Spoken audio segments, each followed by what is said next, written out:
तो इसलिए वो हरियाणा वालों को अच्छी तरह जानते हैं। अब इन्होंने इतनी अच्छी कविता पिता पे सुनाई, इनके पिता ऐसे हैं तो लिख दी।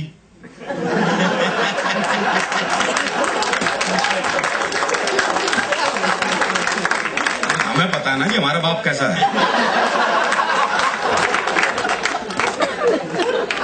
हरियाणा में तो बाप बेटे की संबंध भी हास्य रस में ही है। वो एक बेटा रात को 9 से 12 पिक्चर देखने जा रहा था, तो बाप ने कहा अगर जागता हुआ हूं तो दरवाजा खोल दूंगा, लेकिन अगर सोते को जगा दिया तो फिर नहीं खोल लूं। अब वो रात को 1 बजे लड़का वापिस आया, तो बोले कैसे पता लगे बापू सो गए है जाग गए है? तो अगले ने चौकीदार की आवाज बढ़ाई, बोले राम प्रसाद सो गए है जाग गए है? बोले जागू हूं। बोले जाग गए तो खोल दे।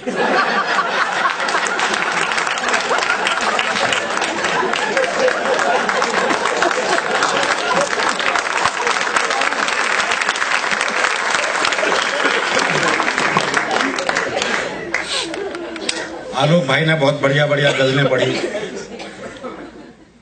तरबूज के माध्यम से क्या चिंतन पर कविता सुनाई। विनय विश्वास जी ने बहुत चिंतन पर कविताएं सुनाई। अब मेरे से आप ऐसी उम्मीद न रखें। हरियाणा का आदमी कोई ज्ञान ध्यान की बात कर नहीं सकता। हरियाणा का आदमी ना ज्ञान लेता ना देता। एक बार हमने कुरुक्षेत्र में भगवान कृष्ण जी से ज्ञान ले लिया था, उसके बाद से ज्ञान लेना बंद कर दिया।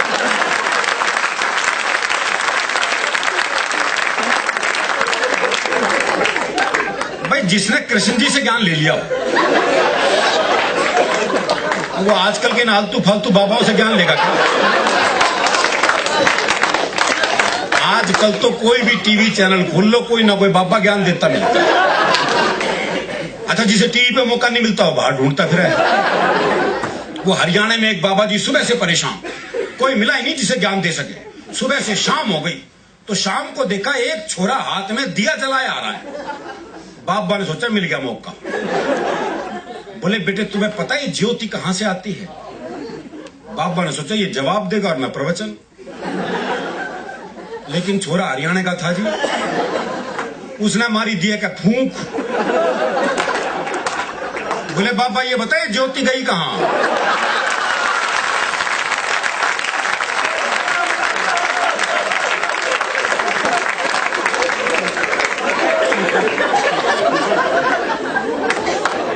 वो आजकल हर एक स्कूल में योग टीचर लग गए। वो दिल्ली में एक योग टीचर बच्चों को योग सिखा रहा था। बोले बच्चों सीधे लेट जाओ, बच्चे सीधे लेट गए। बोले अपने पैरों से साइकिल चलाओ। वो सारे साइकिल चलाने लगे। एक पढ़ा रहा अपने हरियाणा का मस्त है। बोले तू साइकिल क्यों नहीं चला रहा? बोला मेरी साइकिल ढलान पे है।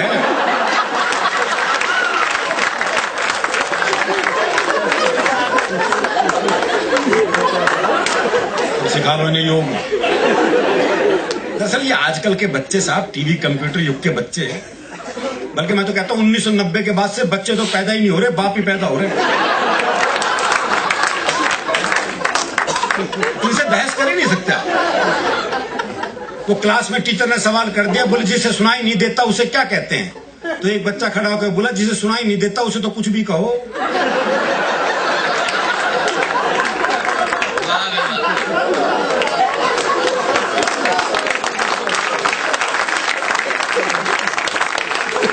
अच्छा, ये हरियाणा के बाप बेटे का संवाद हो सकता है जी। वो बाप ने बेटे से पूछा भाई तेरा रिजल्ट क्या रहा? बोला जी हमारा जो प्रिंसिपल है ना उसका छोरा फेल हो गया।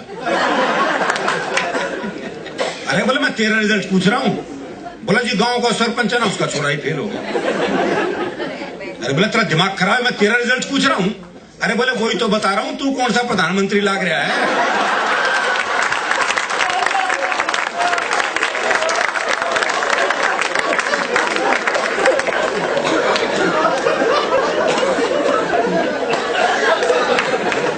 हरियाणा में ये वृद्ध आश्रम की भी समस्या नहीं मिलेगी आपको। आप हरियाणा में काम कर रहे हो जी, हाँ ये वृद्ध आश्रम की समस्या नहीं है। हरियाणा में अगर बूढ़े को पता लग जाए कि बेटा मुझे वृद्ध आश्रम में छोड़ के आने वाला है, तो बाप खुद बेटे को अनाथालय छोड़िए। क्या बोले जमा कर लो इसने मेरा ना आयो। हमारी संस्कृति थोड़ी सी अलग है। दरअसल क्या हरियाणा का आदमी फुर्सत में रहता है, इसलिए हास्य रस में रहता है। हास्य के लिए थोड़ी फुर्सत की जरूरत है। वो एक ने एक रिक्शे वाले को आवाज दी, बोले खाली है? बोले हाँ। बोले आप फिर ताश खेलते हैं।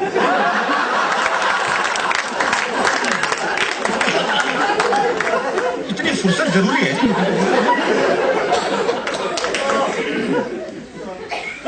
और जहां तक प्रेम की बात है तो हरियाणा में तो हम तो प्रेम भी लिख नहीं सकते। आगे तो कोई भी नहीं लिख सकेगा जी।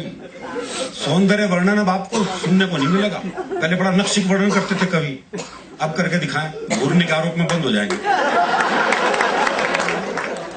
अब ये काम खत्म हो गया। अब श्रृंगार रस तो बहुत ही मुश्किल में आ गया। अब तो कवित्रियां पुरुषों के सौंदर्य पे ही लिखेंगे बस। ये इनको घूरने का अधिकार है, ये दिक्कत है। अब हमारे दिन फिरने वाले हैं।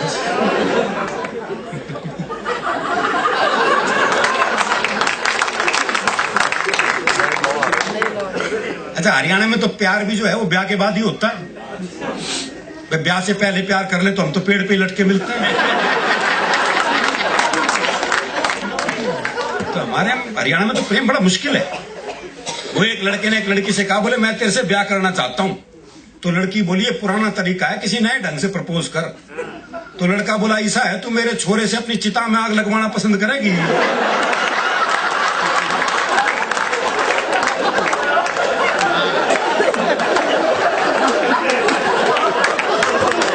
विवाह का ये मौलिक प्रस्ताव हरियाणा में संभव है।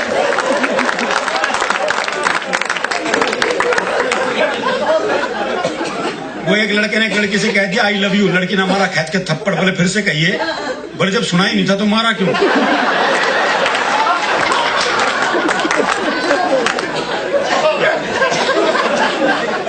हमारा प्रेम बिल्कुल अलग है जी, अलग तरह का मामला। वो कन्या ने ब्याह हुआ तो दूल्हा दुल्हन को छत पे भेज दिया। वहां उसने देखा लुगाई बड़ी सुथरी। क्या बोले लड्डू खावेगी? देखो ये प्रैक्टिकल बात। अगला जो ला सकता वही पूछ रहा है। मैं उसे पता है ब्याह का घर है, हाँ वर्दी नीचे जाके ले आऊंगा। लड्डू खावेगी, बर्फी ला दूं। इमरती खावेगी, जलेबी ला दूं। भाई ने सुबह के 4 बजा दिए इस चक्कर में। तो नीचे से बूढ़ा बोल पड़ा, बोला इस कढ़ाई ने उतार दे, खेत पे जाने का टाइम हो गया।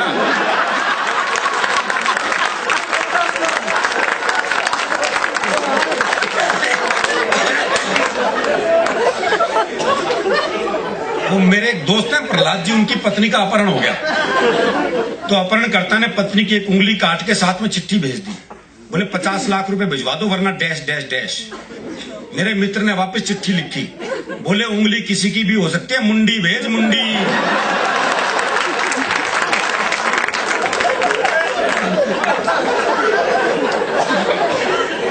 हमारा प्रेम भी बिल्कुल अलग तरह का है। वो एक ने अपने दोस्त को फोन किया, बोले यार शिमला जा रहा हूं, पत्नी को साथ लेके जा रहा हूं और सोच रहा हूं जाते हुए उसे किसी खाई में धक्का दे दूं। तो दोस्त बोला यार मेरी वाली भी ले जा। बोले ले तो जाऊंगा, अगर बुरा नहीं माने तो उसे वापसी में धक्का दे दूं।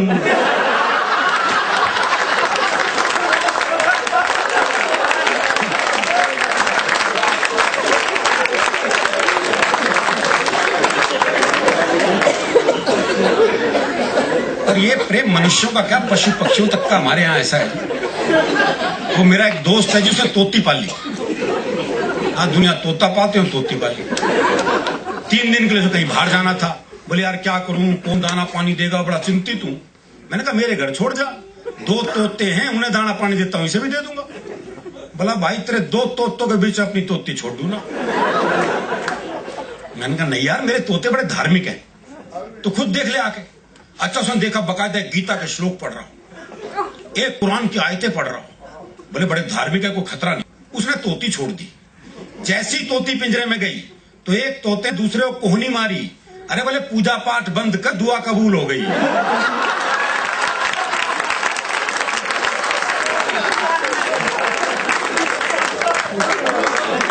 हमारे यहाँ तो पूजा पाठ भी क्या निकले कोई भरोसा नहीं है, क्योंकि हम कितने धार्मिक है ये हमें पता है। जब हम मंदिर जाते हैं जूते ऐसी जगह उतारते हैं जहां से भगवान भी दिखता है और जूते भी। बल्कि जूतों का दिखना ज्यादा जरूरी है।